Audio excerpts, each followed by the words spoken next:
చూద్దాం. సార్వత్రిక ఎన్నికల ఓట్ల లెక్కింపు జూన్ 4న ఉదయం 8 గంటలకు ప్రారంభమవుతుంది. తొలుత సైనిక దళాల్లో పనిచేసే సర్వీస్ ఓటర్లకు సంబంధించి ఎలక్ట్రానికల్లీ ట్రాన్స్మిటెడ్ పోస్టల్ బ్యాలెట్ సిస్టంలో వచ్చిన ఓట్లు, తర్వాత పోస్టల్ బ్యాలెట్ పత్రాల్లోని ఓట్లు లెక్కిస్తారు. ఈ లెక్కింపునకు అరగంట కంటే ఎక్కువ సమయం పడితే ఓవైపు వాటిని లెక్కిస్తూనే 8:30 ఈవీఎంలలో నమోదైన ఓట్ల లెక్కింపు మొదలు పెడతారు. సగటున ప్రతి 30 నిమిషాలకు ఒక రౌండ్ ఓట్ల లెక్కింపు పూర్తవుతుంది. ఉదయం 10 నుంచి 11 గంటలకు ఫలితాలపై కొంత స్పష్టత వస్తుంది. మధ్యాహ్నం 2 నుంచి 3 గంటలకు లెక్కింపు పూర్తయ్యే అవకాశం ఉంది. అయితే వీవీప్యాట్ చీటీల లెక్కింపు పూర్తయ్యాకే అధికారికంగా తుది ఫలితాలు విడుదలవుతాయి. మొత్తం లెక్కింపు ప్రక్రియ 4 దశల్లో సాగుతుంది. రాష్ట్ర వ్యాప్తంగా 175 శాసనసభ, 25 లోక్సభ నియోజకవర్గాల ఓట్ల లెక్కింపునకు ఎన్నికల సంఘం ఇప్పటికే దాదాపు ఏర్పాట్లు పూర్తి చేసింది.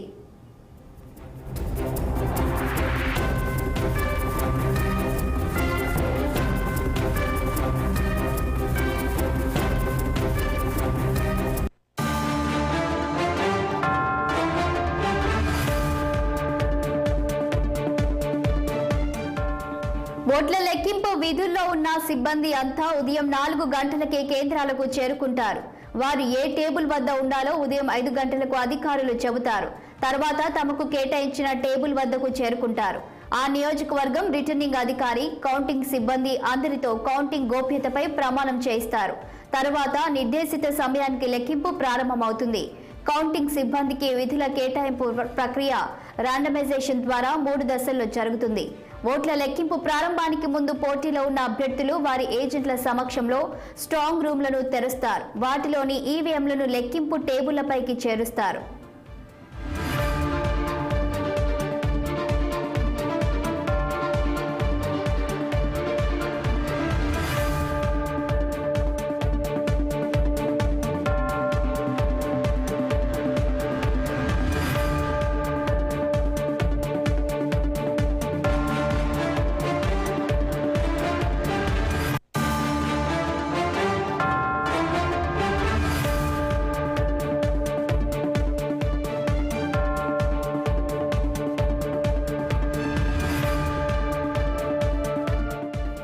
తొలుత సర్వీస్ ఓటర్లకు సంబంధించి ఈటీపీబీఎస్ లో వచ్చిన ఓట్లు, ఆ తర్వాత పోస్టల్ ఓట్లు లెక్కిస్తారు. ప్రతి 25 పోస్టల్ బ్యాలెట్ పత్రాలను ఒక కట్టగా కడతారు. ఒక్కో కౌంటింగ్ టేబుల్ కు ఒక రౌండ్ కు గరిష్టంగా 20 కట్టలు లెక్కింపు కోసం కేటాయిస్తారు. పోస్టల్ బ్యాలెట్ల లెక్కింపు పూర్తి కాకుండా కంట్రోల్ యూనిట్ల లెక్కింపులోని అన్ని రౌండ్ల ఫలితాలను ప్రకటించకూడదు. ఓట్ల లెక్కింపు జరిగే ప్రతి టేబుల్ వద్ద అసిస్టెంట్ రిటర్నింగ్ అధికారులు, కౌంటింగ్ సూపర్వైజర్లు, 2 కౌంటింగ్ అసిస్టెంట్లు, ఒక మైక్రో అబ్జర్వర్ ఉంటారు.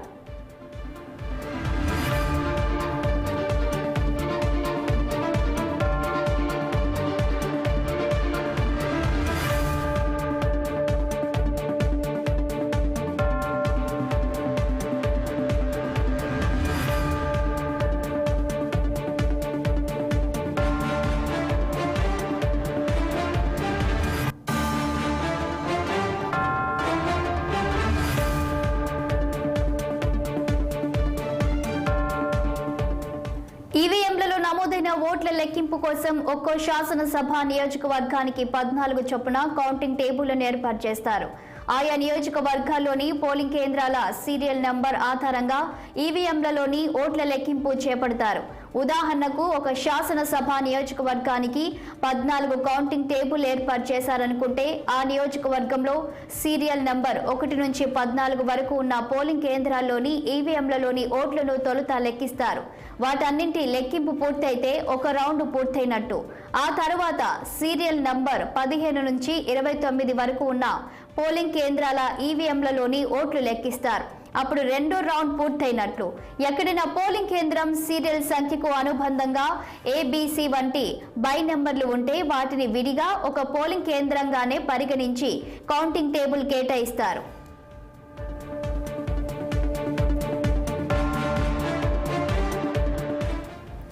ఓట్ల లెక్కింపు సందర్భంలో ఏదైనా ఈవీఎం బ్యాటరీ పనిచేయకపోయినా, మొరాయించినా, తెరిచేందుకు అవకాశం లేకపోయినా వాటిని పక్కన పెట్టేసి ఆ తర్వాత సీరియల్ నంబర్లో ఉన్న పోలింగ్ కేంద్రాల ఈవీఎంలలోని ఓట్ల లెక్కింపు ప్రారంభిస్తారు. ఈవీఎంలలోని ఓట్ల లెక్కింపు మొత్తం పూర్తయ్యాక మొరాయించిన ఈవీఎంల వీవీప్యాట్ చీటీలను లెక్కిస్తారు. వాటిలో నమోదైన ఓట్లను పరిగణలోకి తీసుకుంటారు.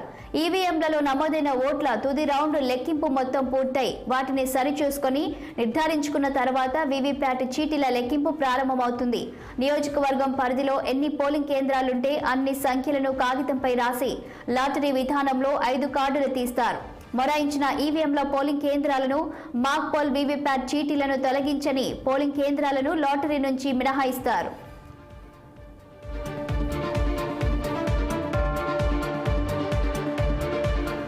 ఇక ఓట్ల లెక్కింపు ప్రక్రియకు సంబంధించి పూర్తి డీటెయిల్స్ మా ప్రతినిధి కృష్ణను అడిగి తెలుసుకుందాం.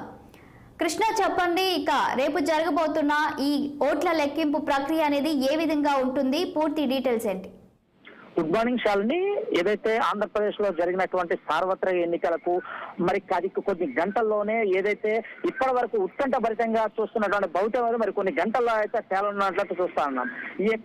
ఇప్పటికే కౌంటింగ్ ప్రక్రియకు సంబంధించి ఏదైతే ఆ ఈవీఎం మిషన్లు కానీ వాటన్నిటికి సంబంధించినటువంటి ఎలక్ట్రానిక్ ఓటింగ్ తో పాటు ఏదైతే ప్రభుత్వ ఉద్యోగులు వేసినటువంటి ఏదైతే బ్యాలెట్ ఓటింగ్ ఇప్పటికే స్ట్రాంగ్ రూమ్ లో భద్రపరచడం అయితే చూస్తానే ఉన్నాము. ఈ భద్రపరిచినాక అన్ని ప్రాంతాల్లో కూడా గట్టిగా మూడు అంచెలుగా గట్టిగా భద్రత ఏర్పాట్లు ఇప్పటికే చేశారు. దాదాపుగా అన్ని పోలింగ్ కేంద్రాల్లో అయితే ఇప్పటికే చాలా కట్టుదిట్టమైన భద్రతా ఏర్పాట్లు అయితే ప్రభుత్వం అయితే నిమగ్నమైతే ఉందని చెప్పాలా. ఏదైతే అన్ని కేంద్రాల్లో అయితే ఇప్పటికే కేంద్ర బలగాలు మోహరించి ఉన్నాయి. అవసరం అయితే తప్ప స్టేట్ పోలీసులు అయితే లోపలికి ఎంట్రీ లేదని చెప్పేసి కూడా అధికారులు చెప్తున్న విషయం అయితే మనం చూస్తానే ఉన్నాం. ఎక్కడ ఇటువంటి అవాంఛనీయ సంఘటనలు జరగకుండా ప్రతి రౌండ్ కి కూడా క్లియర్ గా అంటే ఏదైతే అభ్యర్థులకు తెలిసే విధంగా లోపల కౌంటింగ్ ఏజెంట్లు కేవలం పేపరు ఒక పెన్ను తప్ప వేరే సెల్ ఫోన్స్ కూడా ఏమీ లోపలికి అలౌ చేయకుండా కూడా కట్టుదిట్టమైన భద్రతా ఏర్పాట్లతో పాటు ఎవరు కూడా మద్యం సేవించి లోపల రాకుండా మద్యం సేవించారా లేదని తెలుసుకోవడానికి వారికి సంబంధించిన బ్రీతింగ్ అనలైజర్ అంటే మద్యము టెస్ట్ లో కూడా అయితే ఏర్పాట్లు అయితే చేసినట్లు మనకు స్పష్టంగా అయితే తెలుస్తుంది. అన్ని చోట్ల అధికారులు అయితే ప్రధానంగా ఎక్కడా కూడా అవాంఛనీయ సంఘటనలు జరగకుండా దానికి ఒక డిస్టెన్స్ అంటే 144 సెక్షన్ గురించి ఆ 144 సెక్షన్ ద్వారా ఎవరు కూడా ముగ్గురు గుమిడి కూడి ఉండకుండా కూడా ప్రభుత్వ చర్యలు అయితే బలంగా తీసుకున్నట్లు మనకు ప్రధానంగా తెలుస్తుంది. రాష్ట్ర వ్యాప్తంగా ప్రతి చోట్ల కూడా అంటే ప్రధానంగా తీసుకున్నట్లయితే ఈ ఉమ్మడి కృష్ణా జిల్లాలో తీసుకున్నట్లయితే ఇప్పటికే అంటే దాదాపుగా అసెంబ్లీకి వచ్చేసి ఒక 98, ఒక పార్లమెంట్ కి వచ్చి 98 ఏదైతే ఆ టేబుల్స్ ఉన్నాయో అవన్నిటిలో కూడా వాటిని ఇప్పటికే రెడీ చేశారు. అసెంబ్లీకి వచ్చేసేమో 8:30 నుంచి స్టార్ట్ అవుతుంది. పార్లమెంటు ఎన్నికల కౌంటింగ్ వచ్చి 8ంటికే స్టార్ట్ అవుతుంది. దీంతో పాటు పోస్టల్ బ్యాలెట్ ఓటు కూడా 8ంటికే ఓపెన్ చేస్తున్నట్లయితే మనకి ఎప్పటికే అధికారులు అయితే మనకు చెప్తానన్నాము. దాదాపుగా 3ంటికల్లా కూడా దాదాపుగా ఫలితాలన్నీ కూడా వెలువరేసంగా అయితే అధికారులు అయితే చర్య తీసుకున్నారు. మొత్తంగా కూడా సాయంత్రం 6 వరకు కూడా ఈ ఫలితాలు కానీ కౌంటింగ్ అంతా పట్టేటట్లయితే పట్టే అవకాశం ఉన్నట్లయితే మరి అధికారులు చెప్తున్నట్లు తెలుస్తుంది. చాలు కృష్ణ, అదేవిధంగా ఇప్పుడు స్ట్రాంగ్ రూమ్ లో పొందుపరిచినటువంటి ఈవీఎం బాక్సులని ఎన్నికల కౌంటింగ్ కేంద్రంకి ఏ సమయం వరకు తరలిస్తారు? దాదాపుగా ఏదైతే పోస్టల్ బ్యాలెట్లు కానీ ఇవన్నీ కూడా ఇప్పటికే ఈ రోజు అయితే ఆ పోస్టల్ బ్యాలెట్లు అన్ని కూడా కౌంటింగ్ కేంద్రానికి అయితే తరలిస్తున్న ప్రక్రియ అయితే ప్రారంభం అయిపోయింది.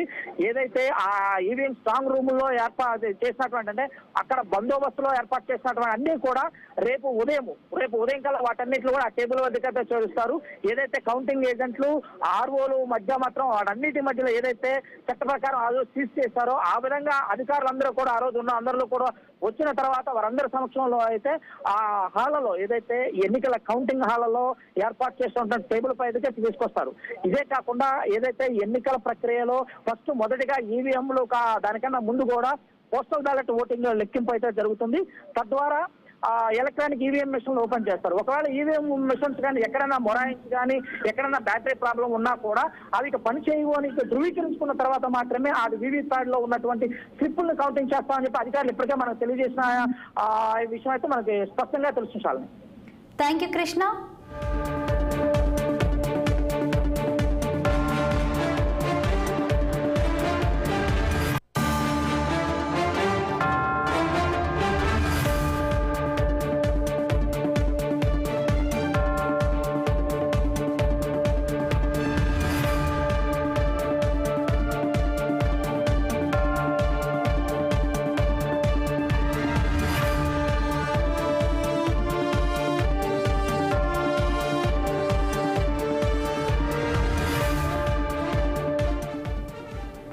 లాటరీ విధానంలో ఎంపిక చేసిన 5 కేంద్రాల వీవీప్యాట్ను బయటకు తీస్తారు. ఈ చీటీల లెక్కింపు కోసం ప్రత్యేకంగా మెష్తో ఒక బూత్ ఏర్పాటు చేసి అక్కడే లెక్కిస్తారు.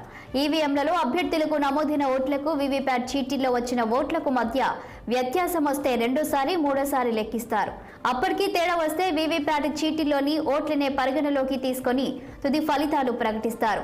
వీవీప్యాట్ చీటీల లెక్కింపును రిటర్నింగ్ అధికారి లేదా అసిస్టెంట్ రిటర్నింగ్ అధికారి సొంతంగా నిర్వహిస్తారు. పరిశీలకుడు ఈ ప్రక్రియ పర్యవేక్షిస్తారు.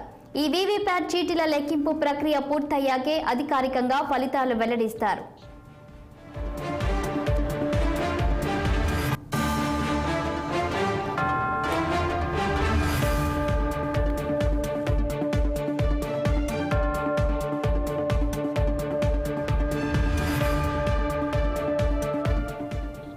ఒక్కో రౌండ్ లెక్కింపునకు గరిష్టంగా 30 నిమిషాల సమయం పడుతుంది. ఒక్కో శాసనసభ నియోజకవర్గానికి ఏర్పాటు చేసే 14 కౌంటింగ్ టేబుల్ ఏర్పాటు చేస్తారు. ఆయా నియోజకవర్గాల పరిధిలో ఉన్న పోలింగ్ కేంద్రాలు వాటి పరిధిలో పోలిన ఓట్ల సంఖ్యకు అనుగుణంగా ఎన్ని రౌండ్లలో ఎంతసేపట్లో లెక్కింపు పూర్తవుతుందనేది ఆధారపడి ఉంటుంది. ఉదయం 11 గంటలకు దాదాపు 5 రౌండ్ల ఫలితాలు వచ్చేస్తాయి. ప్రతి అభ్యర్థి టేబుల్కు ఒకరి చొప్పున కౌంటింగ్ ఏజెంట్లను నియమించుకోవచ్చు. వీరికి అదనంగా రిటర్నింగ్ అధికారి టేబుల్ వద్ద ఉండేందుకు ఒక ఏజెంట్ను ఏర్పాటు చేసుకోవాలి. పోస్టల్ బ్యాలెట్ల వద్ద పరిశీలించుకునేందుకు అభ్యర్థులు వారి తరపున ప్రత్యేకంగా కౌంటింగ్ ఏజెంట్లను నియమించుకోవాలి. కౌంటింగ్ కేంద్రంలోకి మొబైల్ ఫోన్లను అనుమతించరు.